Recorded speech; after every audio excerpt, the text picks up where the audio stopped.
Así es. Vamos a ver. Ok, fíjense, habíamos quedado en lo siguiente, ¿no? Último acto corporativo, transcurren unos meses, ¿ok? La empresa decreta y hace la oferta de un derecho de suscripción, eso se llama en inglés right offering, ¿ok? Yo les mandé eh, por el chat, ¿ok?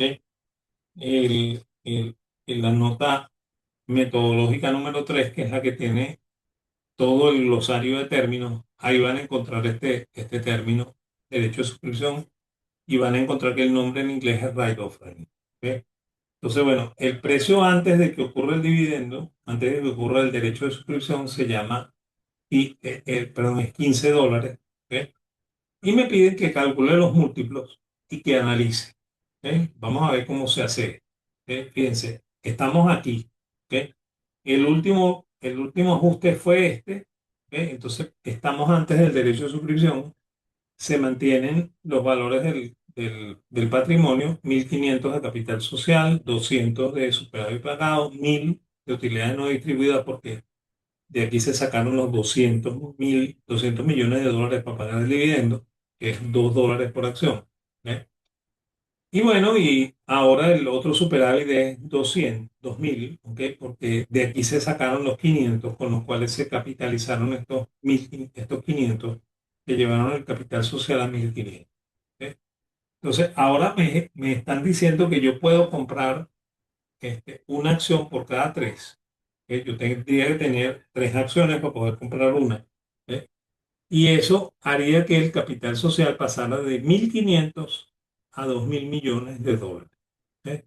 El resto de las cuentas permanece más o menos igual, ¿no? De hecho, las utilidades no distribuidas se mantienen. Los otros superávit se mantienen, ¿ok? Pero como las acciones me están costando $12 y no 10, que es el valor nominal, o sea, es 10 de valor nominal más el 20%, $2, lo cual yo estoy comprando la acción en 12. Entonces, esos $2, ¿ok? Por las 500 acciones, eh, perdón, las 50 millones de acciones que debería suscribir para llevar el número de acciones de 150 a 200 millones. ¿Ok? Entonces, ese 50 por $2 son 100 millones de dólares, por lo cual el superávit pagado salta de 200 millones a 300 millones. ¿Ok? En la cuenta de superávit pagado es donde se registran las primas por emisión de acciones. ¿Ok? Y en este caso la prima es $2 por cada acción de esas 50.000 acciones, 50 millones de acciones que creció el capital social. ¿Ok?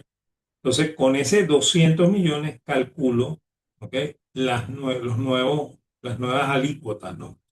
Fíjense, si yo sumo 2.000 millones de capital social, 300 millones de superávit pagado, 1.000 millones de utilidades no distribuidas y 2.000 millones de otro superávit, eso me dice que el patrimonio total son 5.300 millones de dólares. Entonces, si yo divido 5.300 entre 200, eso representa un valor en libros de $26,50 por acción. ¿Ok? Y si yo divido los 500 que yo me gané el año pasado, 500 millones, entre 200 millones de acciones que hay hoy, después que suscribí las 50 millones, ¿ok? Entonces, bueno, la utilidad por acción corresponde a $2,50 por acción. ¿Ok? Y entonces hago el ajuste de precio, tomo el precio de mercado anterior, ¿ok? Que es $15, eso es lo que habíamos anunciado por aquí, ¿ok? Es $15 el precio de mercado antes del right offer, y uso la fórmula de ajuste del dividendo, el del derecho de suscripción, que es esta que está aquí. ¿Ok? Fíjense, esto que está aquí es igualito a esto que está aquí. ¿Ok? Lo que pasa es que como el derecho tiene un precio, ¿ok? Entonces se modifica de esta manera, pero el resultado es lo mismo que esto. O sea, si yo pongo que el precio de suscripción es cero, ¿ok? Me da esta misma ecuación que está acá. ¿Ok? O sea que no hay nada extraño aquí. ¿Ok? Es más, me podría aprender solamente esta ecuación de memoria y resuelvo todo. ¿Ok? ¿Estamos? Entonces, bueno, ahí está. ¿Ok? Vamos a ver cómo se resuelve esto. Fíjense, como el último precio es 15, entonces yo con esos 15 lo multiplico por tres acciones que yo tengo que tener, ¿ok? Y sumo una acción a 12. ¿Ok? El precio de suscripción es 12, 10 más el 20%, 12. ¿Ok? Entonces, ahora tengo en el denominador 15 por 3 más 12 por 1, ¿ok? Y lo divido entre 3 más 1. ¿Por qué? Porque tengo que tener 3 y compro una, por lo cual tengo 4. Si yo hago eso, entonces resulta que el precio ajustado es 14,25. O sea que 14,25 es equivalente a 15. ¿Ok? Por eso es que los precios se ajustan, pues, y los precios se ajustan hacia atrás. ¿Ok? Y eso es lo que aparece en la columna esa que se llama precio ajustado, con la cual ustedes calcularon las ventas. ¿Ok? Entonces, bueno, ese es el precio ajustado. ¿Ok? Ahora, si yo divido 5.300 entre 200, eso me da 26,50 por acción. Si yo divido 500 entre 200, eso me da 14,25 por acción. Por lo cual, si yo calculo los múltiplos con esas alícuotas, si yo tomo el precio de 14,25 y lo divido entre 26,50, eso me da 5,7 veces de utilidad. ¿Ok? Y si divido 26,50, perdón, 14,25, que es el precio, entre 26,50, que es el valor del libro, eso me da 53,77 de relación precio-valor del libro. ¿Ok? Entonces, la intuición que me da esta tablita es que la acción estaba en esta relación, se puso más barata, ¿ok? Cuando me pagaron el dividendo en efectivo, ¿ok? Volvió a ser igual antes del split, ¿ok? Y se mantuvo igual después del split, ¿ok? Y bueno, y cuando ocurrió el derecho de suscripción, la acción se me puso más cara en relación precio-utilidad y se me puso más cara en relación precio-valor en el libro. Pero eso son intuiciones de valor, ¿ok? Eso no es el valor, ¿ok? El valor no se calcula así, ¿ok? Entonces, bueno, hay dos maneras de analizar la acción. Si yo tomo el índice, descubro las leyes de Dow, si yo me voy por las acciones, o en el caso de los criptos, ¿eh? Los criptos se analizan con análisis técnico porque en los criptos no hay variables fundamentales para analizar. ¿Eh? Entonces, este tipo de análisis técnico siempre se utiliza con activos cuyos precios, ¿ok?, varían en los mercados. ¿Ok? Y esos son las acciones, los futuros, las opciones, los commodities, las mercancías, ¿ok?, las monedas, el índice.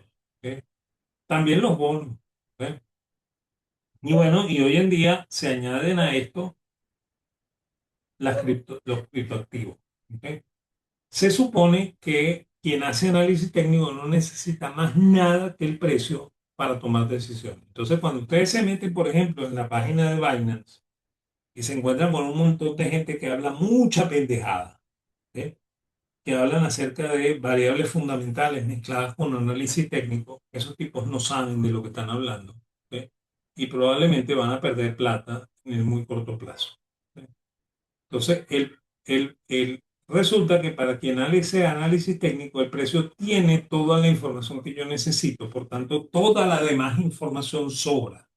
¿Ok? Sobra que me hayan cambiado el presidente de la Reserva Federal, sobra que el presidente de la Reserva Federal quiera subir las tasas o quiera bajar las tasas, todo eso sobra cuando yo hago análisis técnico. ¿Ok?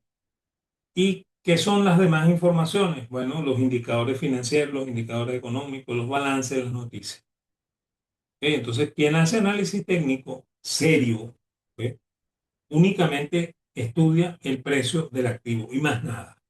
¿Ok? No anda por ahí hablando pendejadas de que si viene el presidente del Fed y baja la tasa, o sube la tasa, ¿ok?, o que si el Trump invade Irak, ¿ok?, o invade Irán, ¿ok?, y que si bombardea y que si no bombardea y que si saca Maduro y si no saca Maduro. ¿Ok? Eso todo es irrelevante para quien hace análisis técnico. ¿Ok? Entonces, el análisis técnico se basa en tres leyes que inventaron los señores que inventaron el Dow Jones, que normalmente se conocen con el nombre de las leyes de Dow. ¿Ok? Fíjense, si hay una cosa difícil en economía, ¿ok? Y finanzas es economía aplicada, ¿no? ¿Ok? Entonces, hay una cosa difícil en economía, es conseguir una ley. ¿Ok? Eso es bien difícil porque esto no es una ciencia positiva. Las ciencias positivas son las que tienen leyes. ¿Ok? Por eso es que hay unas leyes de Newton, ¿ok? Hay las leyes de Mendel, ¿ok? Hay las leyes de Darwin, ¿ok? Pero no hay leyes serias en economía, pues, y no se cumplen irrestrictamente, ¿no? Entonces, bueno, estas leyes de Dow dicen que cuando el mercado es alcista, crean nuevos pisos, bottoms, y va rompiendo techos, tops. ¿Ok? Y cuando el mercado es bajista, crea nuevos techos. Acuérdense que el techo lo estamos llamando top. ¿Ok? Y los pisos los llamamos bottoms. ¿Ok? Y cuando el mercado cambia la tendencia, el techo que venía creándose se rompe o el piso que venía creándose se quiebra. Y entonces ahí ocurre una cosa que se llama double bottom, ¿ok? O double top. ¿Ok? O sea, doble piso o doble techo. ¿Ok? Entonces vamos a ver cómo es eso, ¿no? Fíjense, si yo creo que la ley se cumple, y estos son el comportamiento de las acciones de Apple en algún momento. ¿Ok? Entonces, bueno, miren, el mercado venía subiendo, creó un techo, ¿ok? Perdón, creó un techo, regresó a un piso, ¿ok? Fíjense que creó otro techo, regresó al piso, ¿ok? Y luego siguió subiendo, ¿no? Y creó un techo por aquí, ¿ok? Y después a partir de ahí ajustó y creó un piso, ¿ok? Después subió, tocó el techo, regresó, volvió, ¿ok? Y al final, ¿ok? Terminó rompiendo ese techo, ¿ok? Por lo cual parece que la acción siguió subiendo, ¿no? Sin embargo, él rompió el techo, pero volvió otra vez hacia el techo y así siguió, ¿ok? Fíjense, este es el comportamiento de verdad, ¿no? O sea, no es el que vimos en la pizarra que yo les pinté, ¿ok? Por eso es que esto es muy difícil, ¿ok? Para que una persona normal tome decisiones, pues, ¿ok? Pues no se cumple como lo que está en la pizarra, ¿no? ¿Ok? Por eso es que la gente que normalmente sigue ambas cosas, que habla de cosas fundamentales mezcladas con técnicos, normalmente fracasa. ¿Ok? Cuando el mercado baja, ¿ok? Normalmente baja, ¿ok? Ajusta técnicamente y crea un techo, ¿ok? Regresa al piso que creó, lo rompió, ¿ok? Y se viene abajo. Y fíjense que aquí, curiosamente, Apple revienta otra vez el piso, casi llega al techo aquí, vuelve y crea otro piso, vuelve y rompe el techo y rompe el piso. ¿Ok? O sea, el comportamiento no es el mismo que vimos en clase. ¿Ok? Por eso es que esto no se cumple así tan irrestrictamente. O sea, esto no es una ley de verdad. ¿Ok? Y bueno, y si yo quiero ver cuándo la empresa cambia de tendencia y comienza a subir, entonces este es el double bottom, pues. ¿Ok? Aquí la empresa crea el piso, regresa al techo, ¿ok? Y crea un nuevo piso y bueno, y revienta el piso, revienta el techo. ¿Ok? Entonces este breakout, ¿ok? Significa que la empresa va a seguir subiendo. ¿Ok? Si yo quiero ver cuando la empresa se cae, fíjense este comportamiento extrañísimo, ¿no? La empresa toca un techo, regresa a un piso, ¿ok? Que no es el mismo piso que había creado antes, ¿ok? Vuelve al techo que tampoco es el mismo techo que se había creado antes, ¿ok? Regresa, ¿ok? Y revienta el piso, ¿ok? Y regresa y crea un nuevo piso, ¿no? Después regresa a un nuevo techo que crea y así sucesivamente. Entonces, el comportamiento no es un comportamiento fácil de distinguir como el que vimos en clase, como el que yo pinté en clase, porque esto es la realidad, ¿ok? Esto no es el dibujito de clase, ni es el dibujito que te enseñan cuando tú estás estudiando análisis técnico, ¿no? Fíjense, esto es el comportamiento de Apple, ¿ok? Entre el 14 de julio y el 31 de marzo del año 2024, creo. ¿Ok? Y aquí tienen cómo se comportó, ¿no? Y de aquí saqué yo todos los valores que están en el otro análisis que hicimos, donde separamos la parte alcista de la primera ley, ¿ok? La parte bajista de la segunda ley, el cambio de tendencia y el cambio de tendencia, ¿ok? De la segunda ley, de la tercera ley. ¿Ok? Y bueno, este es el promedio móvil. Fíjense que el promedio móvil hace más o menos lo que dijimos en clase, pues suaviza la tendencia y si yo compro aquí y vendo acá, en teoría debería ganar plata, ¿no? Si yo me salgo del mercado o me pongo corto aquí, ¿ok? Y vuelvo a comprar por acá, ¿ok? Quizá no pierdo plata, ¿ok? O dejo de perder plata, ¿ok? Si vuelvo a comprar aquí y vuelvo a vender aquí, ¿ok? Gané todo esta subida que está acá, ¿ok? Pero fíjense que aquí hay dos momentos en los cuales yo debía haber vendido y comprado, ¿ok? Si sigo el análisis de promedios móviles. Es más, esto que está aquí dice Moving Average es 50 días. ¿Ok? Y bueno, esto está hecho con la misma página de Yahoo Finanzas. Pues Yahoo Finanzas les deja hacer análisis técnico, ¿no? Hay otro indicador que se llama el Moving Average Convergence and Divergence, ¿ok? Las convergencias y divergencias del promedio móvil, que son dos promedios móviles actuando al unísono, ¿no? Y entonces eso me dice que yo debería vender aquí, ¿ok? Comprar aquí, volver a este, eh, comprar aquí, ¿ok? Y debería vender acá, y debería volver a comprar aquí, y debería vender aquí, ¿ok? Y debería seguir vendido hasta aquí, aquí debería comprar, aquí debería vender, ¿ok? Aquí me debería mantener vendido, aquí vuelvo a comprar, aquí vuelvo a vender, ¿no? Si yo reestudio qué pasó en todos esos momentos, yo probablemente dejé de perder plata, gané plata, ¿ok? Dejé de perder plata, gané plata.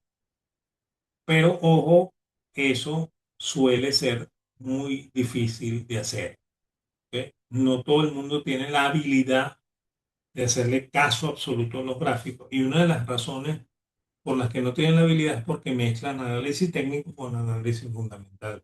Eso no se puede mezclar, ¿ok? Entonces, cuando ustedes escuchen a alguien diciendo que él hace las dos cosas, ese tipo está loco, ¿ok? O no sabe lo que está diciendo. ¿Ok? Y bueno, yo comenté en clase que había otro indicador que se llama el indicador relativo de fuerza, en inglés se llama Relative Strength Index o RSI. ¿Ok? También Yahoo les permite calcular eso. ¿Ok? Y bueno, y fíjense, ¿qué me dice esto? Aunque el indicador no es bueno cuando hay movimiento de este tipo. El indicador sería bueno, por ejemplo, cuando se estanca por aquí. ¿Ok? Entonces, bueno, yo debería comprar cuando el indicador relativo de fuerza se acerca al valor cero, porque el valor es porcentual. ¿Ok? Y, debería vender cuando el valor se acerca al valor 100, ¿no? En este caso, a mí me están diciendo, o sea, el mismo Yahoo me está diciendo que los valores son 20 y 72. O sea que si el indicador relativo de fuerza llega a 72, yo debería vender la acción. Si el indicador llega a 20, yo debería comprar la acción. ¿Ok? Pero a mí esto no me gusta. ¿Ok? Esto no me gusta. También se usan las barras, aquí están las barras. También se usan los candlestick, aquí están los candlestick. ¿Ok? Pero bueno, ¿ok? Vámonos para lo que de verdad es, ¿cómo se llama? Es medianamente científico en finanzas. ¿Ok? Y entonces, la pregunta es cuánto vale una acción para ver si yo la compro o no la compro, ¿no?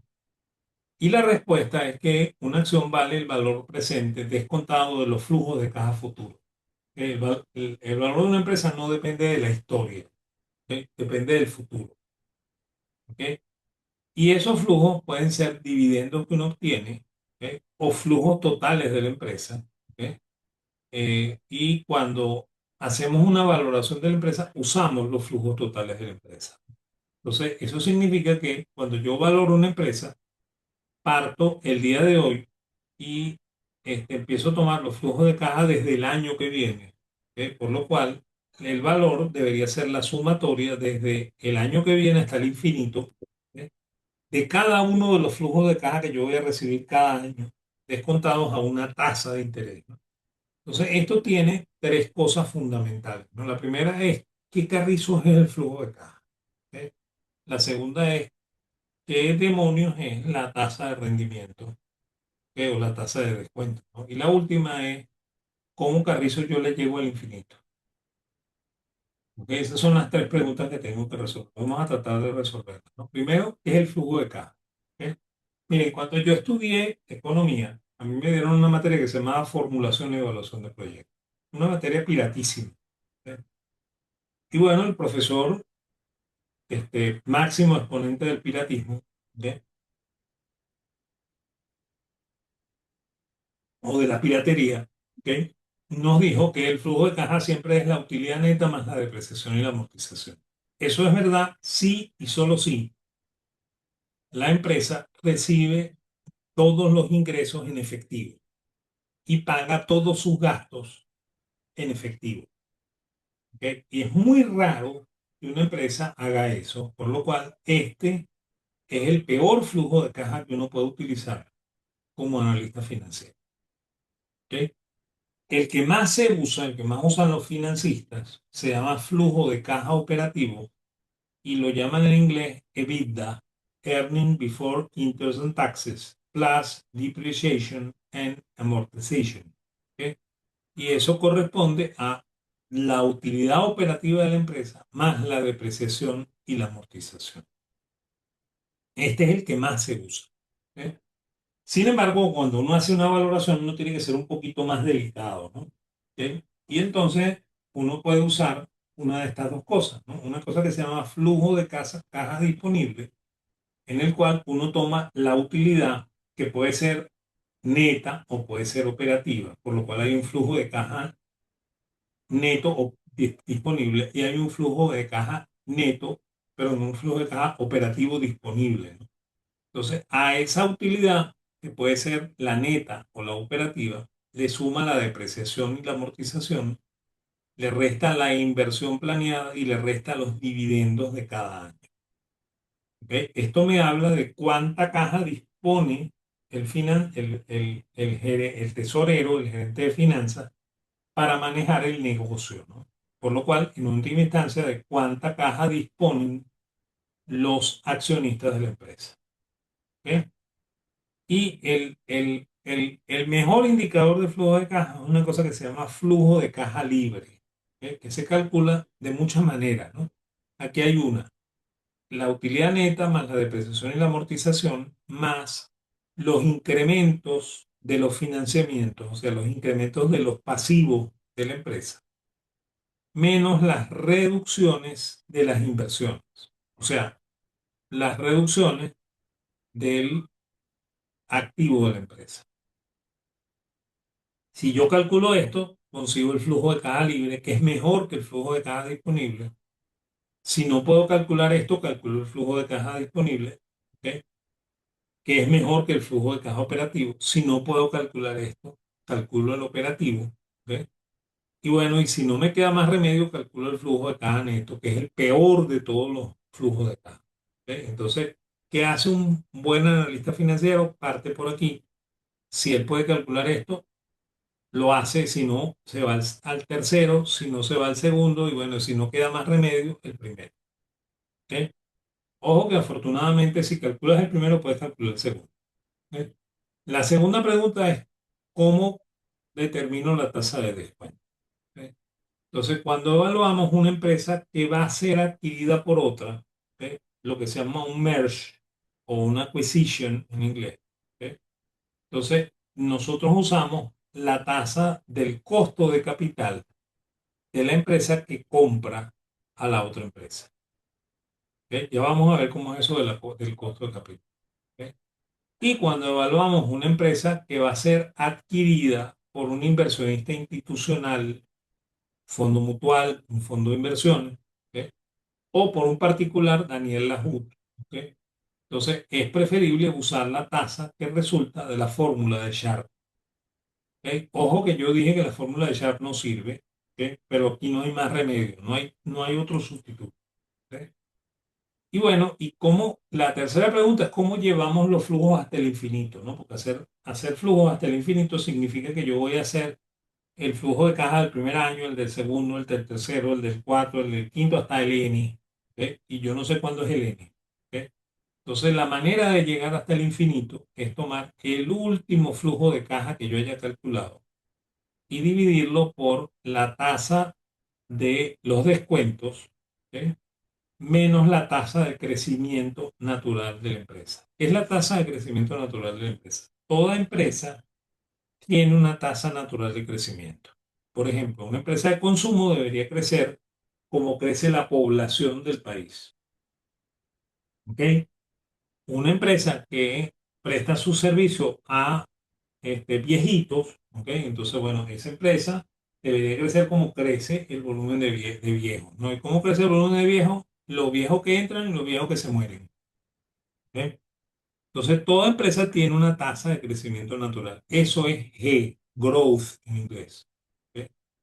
Entonces, si yo quiero calcular, calculo esta perpetuidad, ¿ok?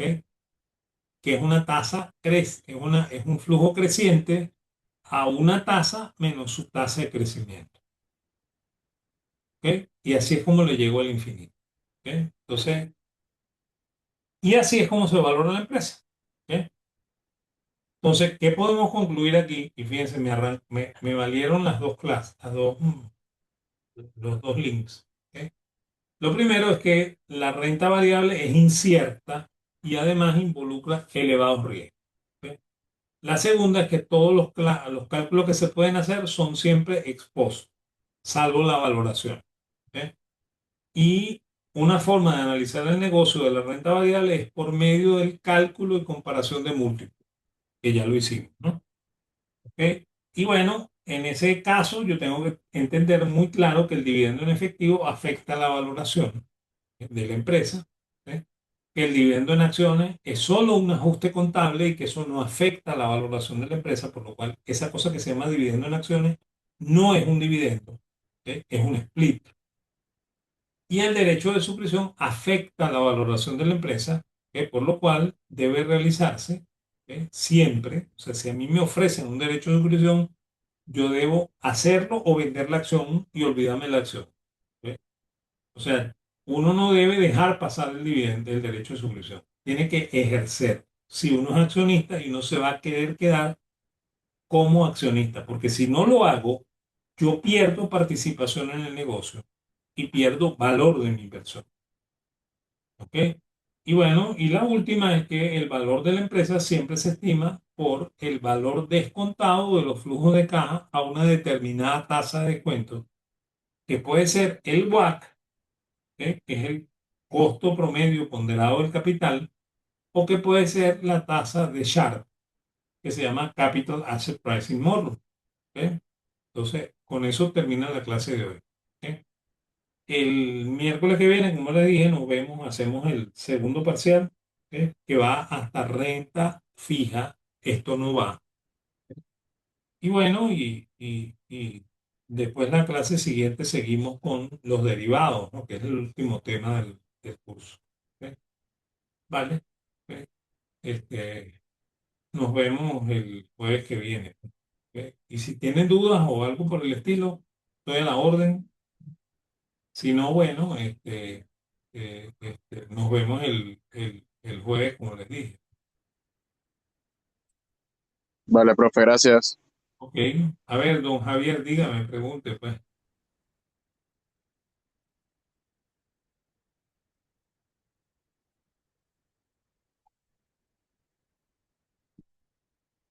El cálculo del derecho de suscripción, bueno, vamos a ver si el tiempo me da. ¿Ok? Yo te lo explico, no hay problema. Ok, fíjate. Primero que esta es la fórmula. ¿Ok? Me quedan 10 minutos. ¿Ok? Esta es la fórmula, ¿no? La fórmula es precio con el derecho por la base más el precio de la suscripción por el derecho, ¿ok? Entre el derecho más la base. ¿Ok? Entonces vámonos para allá, ¿no? Te dicen que el tercer acto corporativo es que transcurren unos meses, ¿ok? Transcurren tiempo por ahí, ¿ok? Y bueno, la empresa decreta y hace la oferta de un derecho de suscripción que en inglés se llama right offering, ¿ok? De una acción por cada tres. ¿Ok? O sea que si yo tengo tres acciones, tengo el derecho a comprar una acción nueva. Esa acción nueva me va a costar el valor nominal, que ya saben que es 10. Así es como arranca el ejercicio. ¿Ok? Pero yo tengo que pagar una prima de 2%, ¿no? Perdón, de 20%. ¿Ok? Por lo cual, las acciones no me cuestan 10, sino que me cuestan 12. ¿Ok? La otra es que el precio antes de que se haga el right offering es 15. ¿Ok? Fíjense, si el right offering es mayor que el precio de ejercicio, el derecho se ejerce. ¿Ok? Es más, esto que está aquí es una opción que nosotros no hemos visto todavía. ¿Ok? Esto es una opción americana. Entonces, bueno, me dicen que calcule los múltiplos y que analice, ¿no? Vámonos para allá. ¿Ok? Entonces, vamos a hacerlo, ¿no? Estamos aquí, que es después del split. ¿Ok? Entonces, antes del derecho de suscripción, ¿ok? Se transfieren todos los valores del patrimonio: 1.500 de capital social, 200 de superávit pagado, 1.000 de utilidad no distribuida, 2.000 de otro superávit. Por lo cual, el patrimonio sigue siendo 4.700. ¿Ok?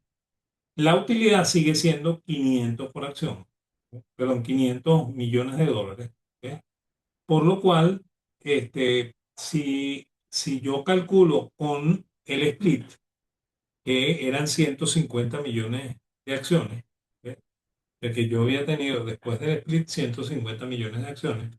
Entonces yo divido 4.700 entre 150 y eso me dice que cada acción participa de 31,33 dólares de patrimonio.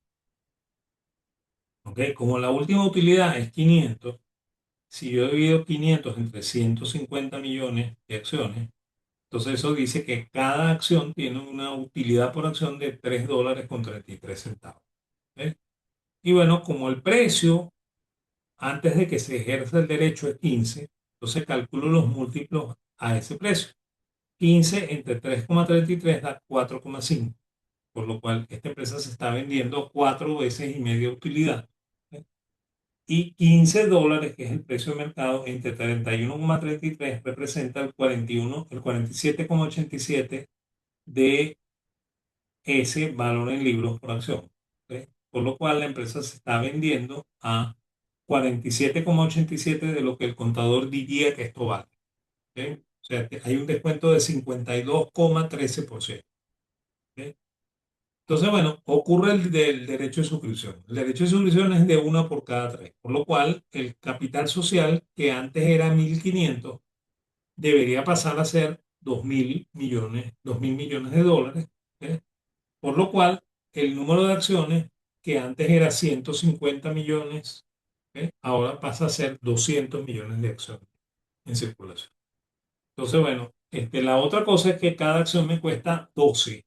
¿Ok? Aquí están registrados los 10 que valen los 50 millones que yo suscribí, pero yo suscribí 2 dólares más, ¿no? Entonces, esos 2 dólares más por 50 son 100 millones de dólares. Entonces, esos se registran en el superávit pagado. Por lo cual, el superávit pagado pasa de 200 a 300 millones, ¿no? ¿Ok? Entonces sumo 200 más 300 más 1.000 más 2.000, que son las cuentas del patrimonio, eso me da un patrimonio total de 5.300. ¿Ok?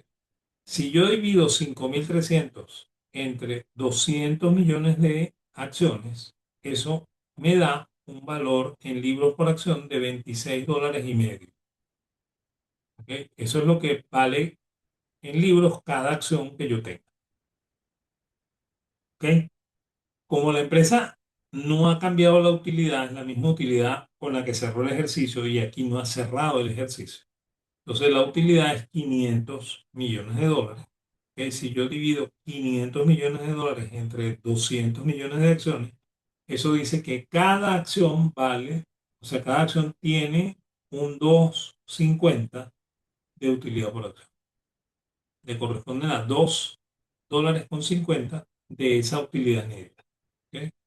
Entonces ajustamos el precio, ¿no? Tomamos el 15, ¿ok? Lo multiplicamos por 3, ¿ok? Fíjense, voy a ir para acá. ¿Ok? tomamos el 15, ¿ok? 15 lo multiplico por 3, ¿ok? Tomo el 12, lo multiplico por uno y aquí pongo 3 más uno, ¿ok? O sea, 15 por 3, ¿ok? Más 12 por uno entre 4 da el precio ajustado del derecho de suscripción, que es $14.25. ¿Eh? Entonces, con este precio calculo los múltiplos, ¿no? O sea, divido 14,25 entre 2,50 y eso me da 5,7 veces utilidad. Si yo divido 14,25 entre 26,50, eso me da 53,77%. Entonces, aquí yo puedo decir que la empresa está más cara en relación precio-valor del libro y más cara en relación precio-utilidad. Ojo que esto es con respecto al valor histórico, ¿no? De repente, esta empresa está pidiendo ese aumento de capital porque la empresa va a pagar su deuda. Si la empresa paga su deuda, la empresa vale más. ¿Ok? También la empresa puede hacer este derecho de suscripción porque quiere ampliar el negocio, quiere meterse en un negocio nuevo. ¿Ok? Eso probablemente aumenta el valor de la empresa. ¿Ok? Por lo cual, estos son relaciones precio-utilidad y precio-valor en libros históricas, ¿ok? Que no son necesariamente la muestra de que esto va a ser mucho más barato en el futuro y es una buena inversión hoy. ¿Ok? ¿Ok? Por eso es que el múltiplo me da indicaciones acerca de la valoración, pero no es determinante, ¿no? Yo tengo que hacer esos cálculos que dije, el flujo de caja, la tasa de descuento y la perpetuidad que me permite llegar al infinito para saber cuánto vale la empresa y para saber si la compro o no me la compro, pues. ¿Ok? O sea, eso es lo que hace un analista que usa el análisis fundamental. ¿Ok? Ojo que no todos los analistas usan análisis fundamental y de hecho hoy en día se usa mucho el técnico, ¿ok? Porque la gente está imbuida del mercado de, ¿cómo se llama?, de criptoactivos. ¿Ok? Y entonces cree que la única forma de analizar todas las inversiones es análisis técnico, ¿no? ¿Ok? Yo digo que yo no hago nada si no hago esto. Y si no hago múltiplos y hago valoraciones, no hago nada. ¿Ok? No me interesa. ¿Ok? Estamos. Ok, yo en un rato por la página, ¿ok? Perdón, por el chat, ¿ok? Les envío dos cosas, ¿no? Les envío ¿cómo se llama? Los dos videos de esto. ¿Ok? Les envío la presentación, una sola presentación, les envío una hoja de cálculo también para que vean cómo se hicieron todos estos cálculos.